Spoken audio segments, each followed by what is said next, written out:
यावर ठाम राहत कशा पद्धतीने सामोरं जायचं याचा विचार करून आम्ही त्या ठिकाणी केलं.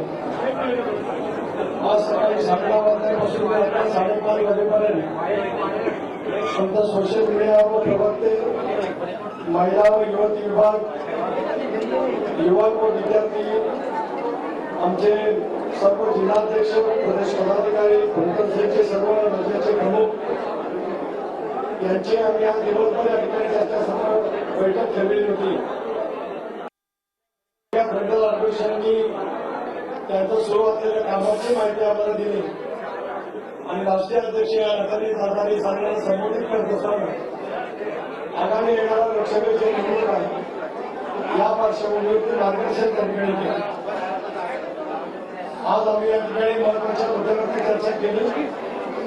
दादांचं जे काही डायनामिक व्यक्तिमत्व आहे, ज्या नेतृत्वाने महाराष्ट्राला मोठ्या प्रमाणात प्रेरणा मिळवलेला आहे, त्या संदर्भामध्ये उद्याच्या भविष्यामध्ये संघटनेच्या माध्यमातून करायचं काम, आमचे जे पक्षाचे मंत्री आहेत त्यांच्यावरती जरी जबाबदारी दिलेले जिल्हे, त्यांचे जिल्ह्याचे दौरे, समन्वय या दृष्टिकोनातून सुद्धा आम्ही या ठिकाणी नियोजन करतो. पक्षाच्या संघटनेच्या तालुका स्तरापासून ते राज्य पातळीवरच्या नियुक्ती, बूथ कमिटीची नियुक्ती या संदर्भामध्ये सुद्धा आम्ही त्या ठिकाणी चर्चा केली.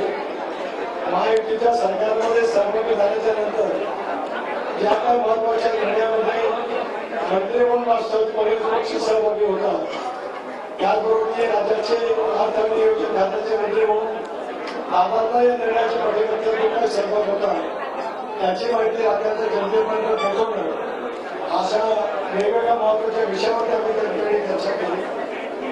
आगामी कालावधीमध्ये राज्यभरामध्ये महिला युवतींच्यासाठी आम्ही वेगवेगळे कार्यक्रम ठेवणार आहोत. युवक विद्यार्थी संघटने सुद्धा राज्यामध्ये मेळावे त्या ठिकाणी घेणार आहोत आणि प्रत्येक जिल्ह्यामध्ये पुन्हा एकदा सततपणाने दौरे त्या ठिकाणी करत मार्च महिन्यामध्ये होणाऱ्या त्याच्या आसपास होणाऱ्या निवडणुकीच्या पूर्व तयारीच्या बैठका आम्ही त्या ठिकाणी घेणार आहोत. समन्वय समितीची सुद्धा 3 पक्षांची बैठक नागपूरला झाली.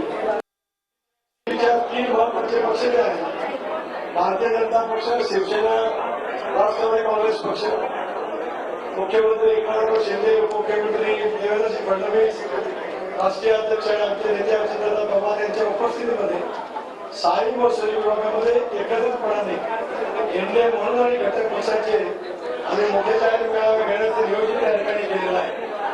मुंबई प्रदेश राष्ट्रवादी काँग्रेस पक्षाचा महत्वाचा मेळावा षण्मुखा हॉलमध्ये आम्ही 7 तारखेला त्या ठिकाणी नियोजित केलेलं आहे. 12 तारखेला महाराष्ट्र प्रदेश महिला राष्ट्रवादी काँग्रेस पक्षाचं सुद्धा महत्वाचं एक तृतीय मेळावा आदरणीय दादांच्या उपस्थितीमध्ये षण्मुखा हॉलमध्ये आम्ही त्या ठिकाणी आयोजित केलेलं आहे. युवकांचे मेळावे सुद्धा राज्यभर या जानेवारी महिन्यामध्ये सर्व प्रादेशिक विभागामध्ये आम्ही त्या ठिकाणी घेणार आहोत. या दृष्टिकोनातून कर्जतला झालेली चर्चा, विचारमंथन, आगामी निवडणुकीच्या संदर्भामध्ये वाटचाल या दृष्टिकोनातून भवितव्यातली चर्चा करण्याच्या बाबतीमध्ये आजचं हे सर्व दिवसभराचं वेगवेगळ्या आमच्या पक्षांतर्गत असलेल्या वेगवेगळ्या विभागांची बैठक त्या ठिकाणी आम्ही नियोजित केली होती. त्या पद्धतीने आम्ही आगामी निवडणुकीला सामोरं जाणार आहोत. एक बाब पुन्हा एकदा या ठिकाणी स्पष्ट करतो, काही प्रसिद्धीसाठी आपापलेली व्यक्ती स्वतःच्या महत्वाकांक्षेसाठी अनेक वेळेला सांगलीला भिडणारी माणसं पक्षाच्या आमच्या भूमिकेबद्दल वेगवेगळी वक्तव्य करतात. आगामी येणाऱ्या निवडणुका राष्ट्रवादी काँग्रेस पक्ष महायुतीमधून इंडियाचा घटक पक्ष म्हणून लढवत असताना निवडणूक आयोगाचा निकाल आमच्या बाजूने लागेल अशा अपेक्षासह राष्ट्रवादी काँग्रेस पक्ष म्हणून आमच्या पक्षाच्या